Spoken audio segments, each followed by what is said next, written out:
Hello there, good evening. Welcome to Monday's Look North. Our top story tonight. Routes at risk. Thousands sign a petition to protect bus services across North Yorkshire that are no longer profitable. I'm currently going to the job centre to try and find some work. So if I can't get there, I can't keep my side of my agreement, and therefore I'll lose my universal credits. We'll hear from those who say the bus is a lifeline. Also tonight, medical experts from across the county gather to discuss a rare condition known as Duchenne muscular dystrophy. And I've signed up and getting fit ahead of Yorkshire's newest marathon in honour of Leeds Rhinos legend, Rob Burrow. Thousands of Leeds residents were treated to a live show at Headingley Stadium to mark a year of cultural events in the city. And most of us have seen some sunshine today, but quite a lot of rain to come in the next 24 hours. Join me for that week ahead forecast.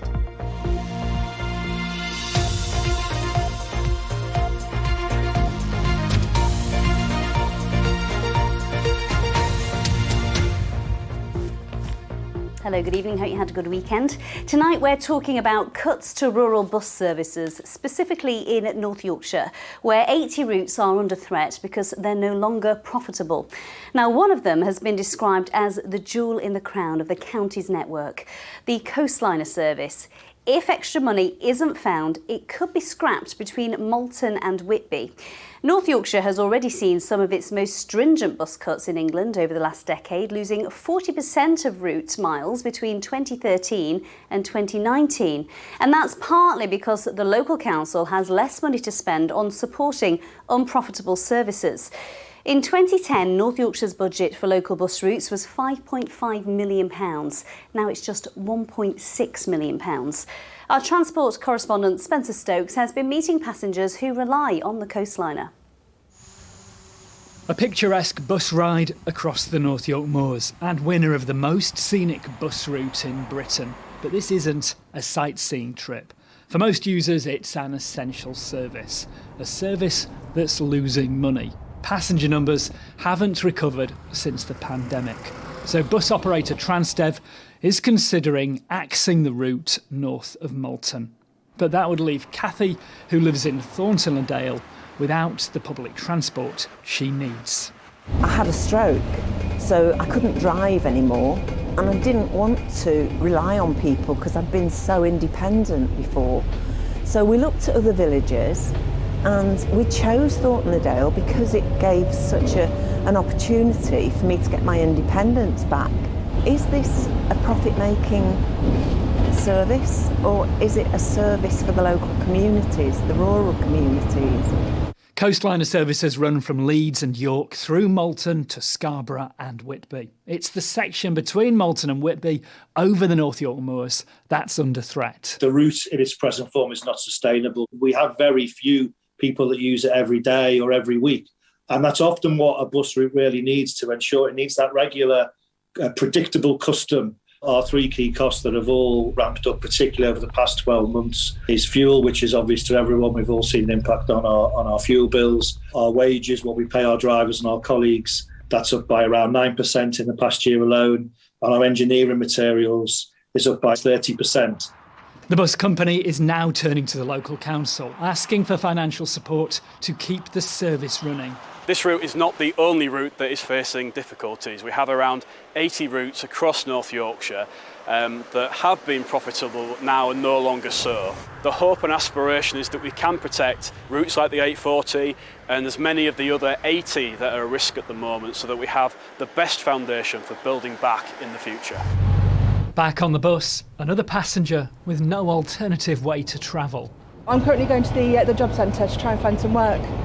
So if I can't get there, I can't keep my side of my agreement, and therefore I'll lose my universal credits. It's a no-win situation if and when this bus gets stopped. There's a vibrant campaign to save the Coastliner. A petition has attracted 3,000 signatures. But if this service survives, another rural route may face the threat of being removed from North Yorkshire's shrinking bus map. Spencer Stokes, BBC Look North, Thornton-le-Dale. Next tonight, medical experts from all over the UK came together in Leeds today to help tackle issues experienced by people with a rare condition called Duchenne muscular dystrophy. Now, it's diagnosed in childhood and sadly there's no cure, but it's hoped the conference will help ensure children get the right treatments at the right time.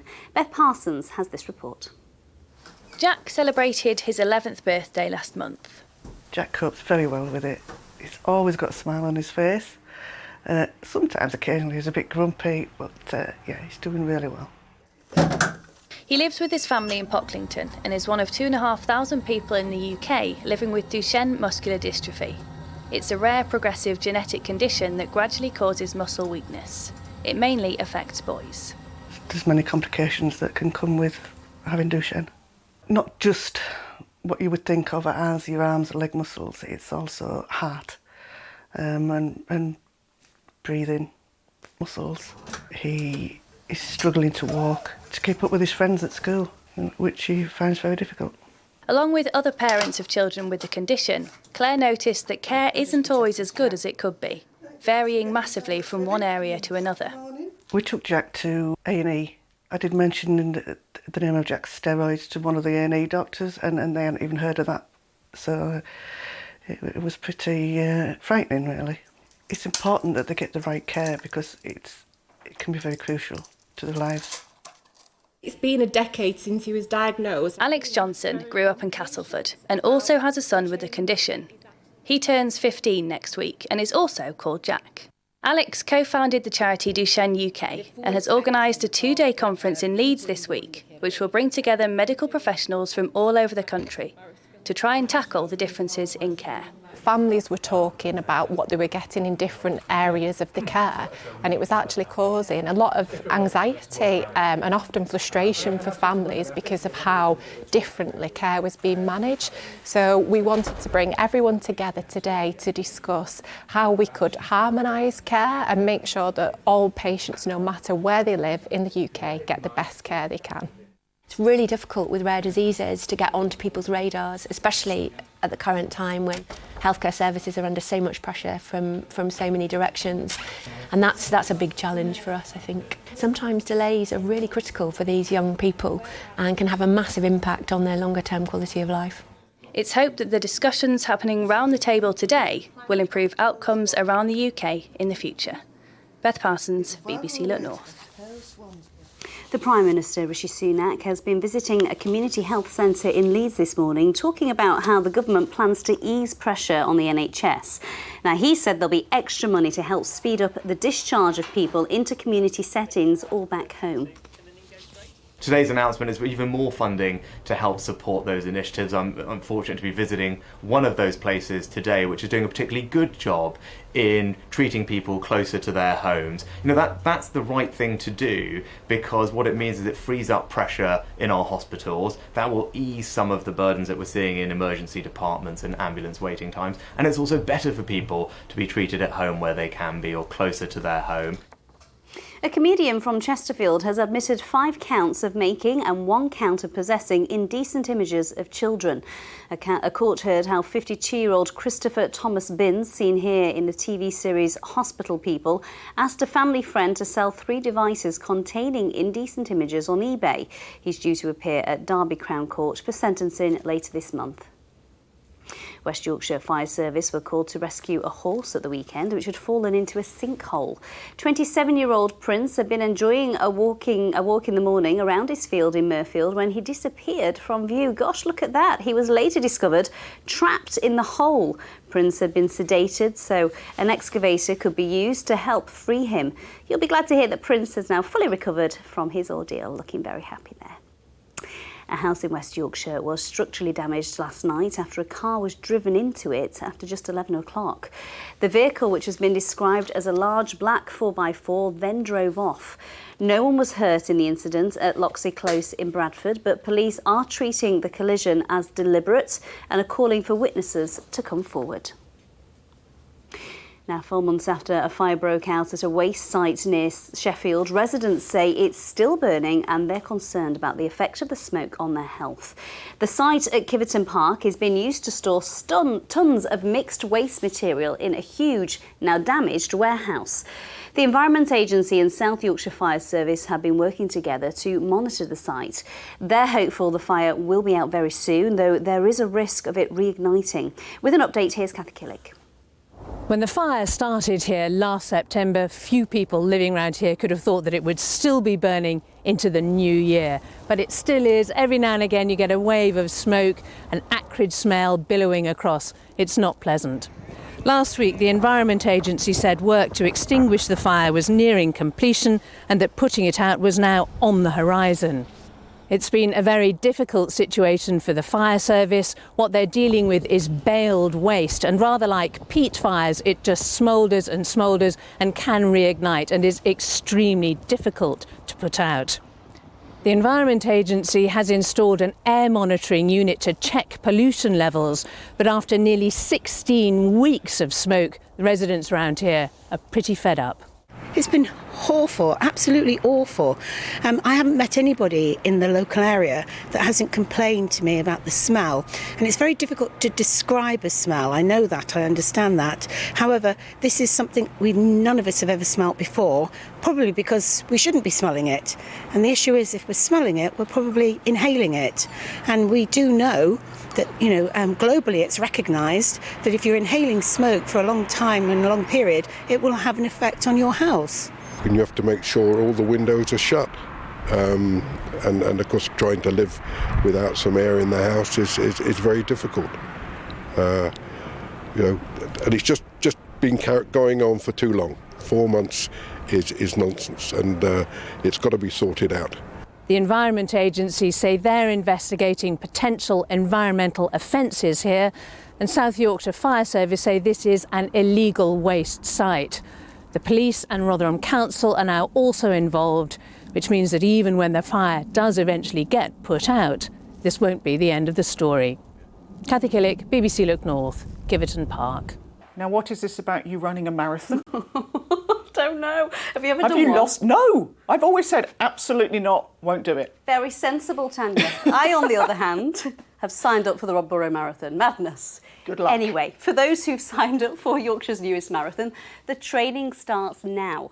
On May the 14th, my legs are hurting already, more than 10,000 runners will be running it in honour of Leeds Rhinos legend Rob Burrow.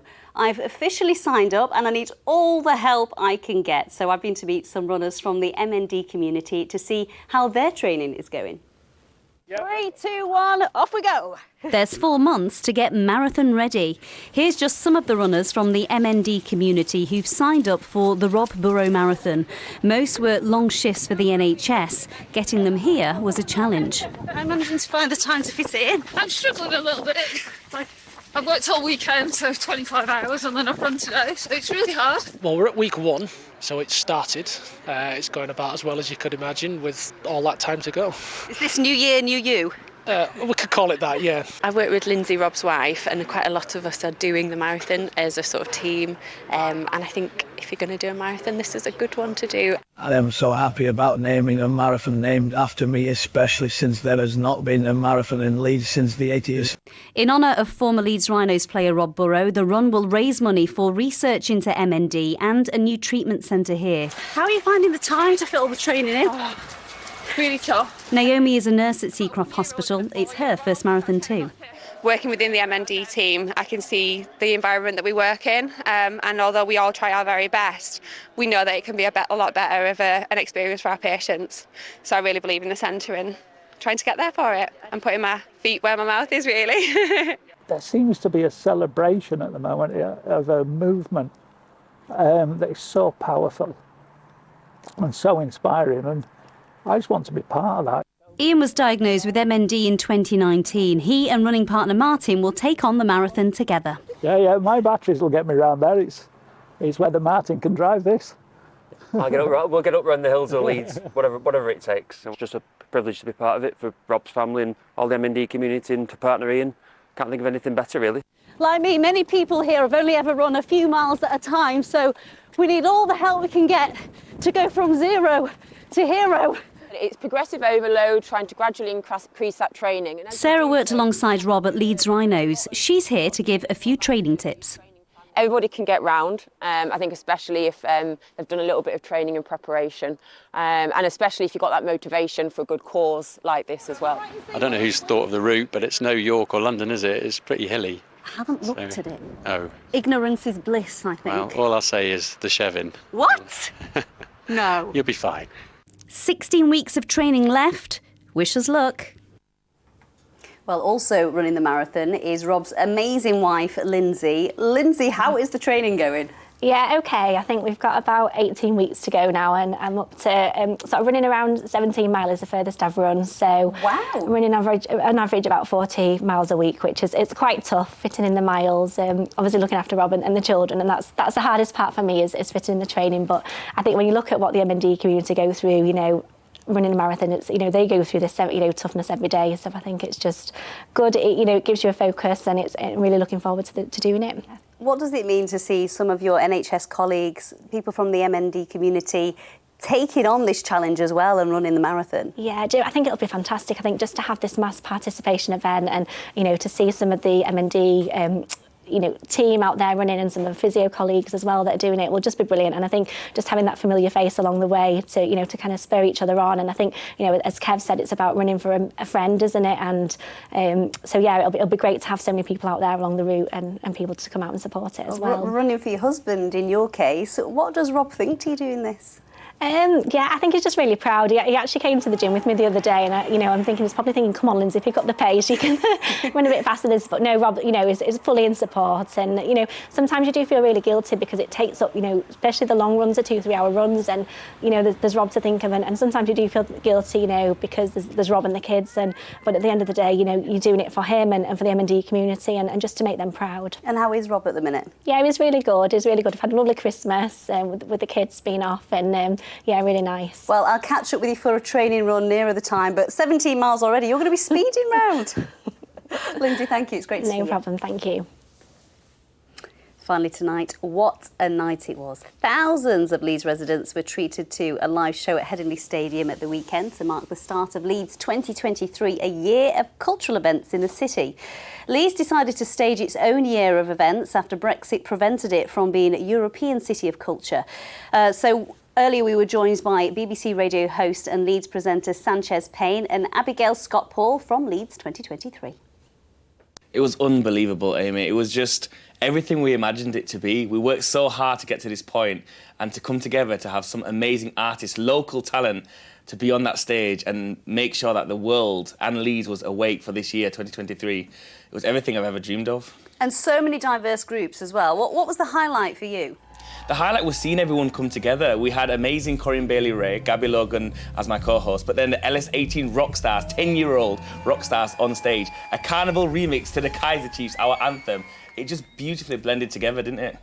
Abigail, it's called The Awakening. Is Leeds awake? I think we've awoken the world to Leeds. I mean, what a fantastic start. Like Sanchez said, it was incredible to see Headingley full of families of all different shapes and sizes, kids rocking out in the aisles. It was amazing, and I think we've really shown the world what Leeds is capable of. Often it's said that Leeds has hidden its light under a bushel. Well, no more. Leeds is awake for sure. Some people might question the financial input for this. We are in a cost of living crisis at a time when services are really tight. Is it a good use of public money? From the reaction we've seen on socials and in the press, it's clear that the benefit has been incredible, and we know that this is just the start of our year of culture, and years of culture and other cities have used culture to really drive their regeneration. We know we can play a really important part in the social and economic recovery of the city. So for us, this is a vital part of our recovery. So for anyone who's doubtful, what's coming up over the next 12 months that they might want to look forward to? Oh, we've got so much.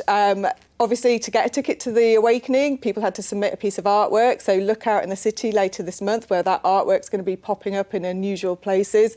We've got an incredible public art installation going outside the Queen's Hotel in Leeds. 10 metre-high kind of installation that will be recreating the Forest of Leodis. So that's going to be something really spectacular. And I really recommend people to go to our website to find out more. And Sanchez, what about you? What are you most looking forward to? I'm looking forward to just being a part of it. I've been a part of this since I was on the steering group of the group of like 8 young people. Now to be a member of the board, to see things come to fruition. I just can't wait to see other people join in and be involved in it. Like, I'm from a deprived area of Leeds, and if it wasn't for arts and culture, I wouldn't be the man I am today, where I am today. So I can't wait to now be a part of that and start this legacy for the next generation and beyond. Sanchez, Abigail, thanks. Thank you. Bit of rain for my training today, Paul. Do you fancy doing the marathon? Not really. I did the Sheffield Half Marathon. That was enough for any lifetime. But Come on. I'll clap you at the top of Otley Shevin when you get. Well, now I know the Chevin's involved. Goodness me. Will you give me a piggyback up to the top? Well, I might do, yes. It'll certainly be worth a laugh, won't it? Let's have a look at the pictures that have come in the last 24 hours. That's typical of today in the Pennines. We did have sunshine and scattered showers. Now, this is really interesting. Have you ever seen a daffodil that's out so early in the season? That's Heslington, York, with a couple of daffodils there, and that's Merton in York. It's all happening in York. We're tropical in York. I know, the snowdrops are out. So if you've got any spring-like flowers in your garden popping up, let us know. Send them to me on Twitter, Instagram and the Weather Watcher website. And actually, it is going to be wet tomorrow, but also exceptionally mild once more. York might reach 14 degrees, which is 57 Fahrenheit. But it is going to be a rotten day with outbreaks of rain. There's a warning for heavy rain across parts of the Pennines just for a time tomorrow, courtesy of this active weather system. Then once again this week, very windy. We'll have showers on Wednesday, some rain for a time on Thursday morning, clearing to further sunshine and scattered showers. And the hint of something colder for next weekend. OK, the showers have been confined largely to the Pennines today. Further east, it's been lovely along the coast with lots of sunshine around. But those showers are working their way right across the region this evening, and then it becomes dry once more with clear spells. Now, it's going to be fairly chilly. There could be a touch of ground frost, 1 or 2 icy patches, especially across eastern areas. But there's tomorrow's rain already into the Pennines by 6 o'clock in the morning. Lows rurally further east, close to freezing point. So tomorrow's high water times in Scarborough at 6:11, Bridlington at 6:27. So it's a dry start in eastern areas, but blink and you'll miss it because that rain across the Pennines will sweep across the region by about 9 in the morning. The greens indicate some heavy and persistent stuff. Bit of a respite through the afternoon before more rain heads in from the west later in the afternoon and spreads eastwards through tomorrow evening. Now, it's going to feel cold at first, but as the wind picks up, it's going to feel very mild by the end of the afternoon. There's a look at the temperatures, 13 or 14 through the Vale of York, 14 there in Ripon is 57 degrees Fahrenheit. So it's wet again tomorrow evening. The further outlook is brighter, it's still windy, a mixture of sunny spells and scattered showers on most days. But just look how temperatures drop off into next weekend. We'll see a lot of sunshine with the showers by then, but there could be a touch of frost at night. That is the forecast. I'm going to need a training partner if you're up for it, Paul. Okay. Just the odd Well, I don't training mind route. Coming to support you. He's not going to commit, is he? There's no way you get anywhere near I'm that. not running a marathon, but I'll come and watch. It's a great cause. Thank you. That's it from us. Good night.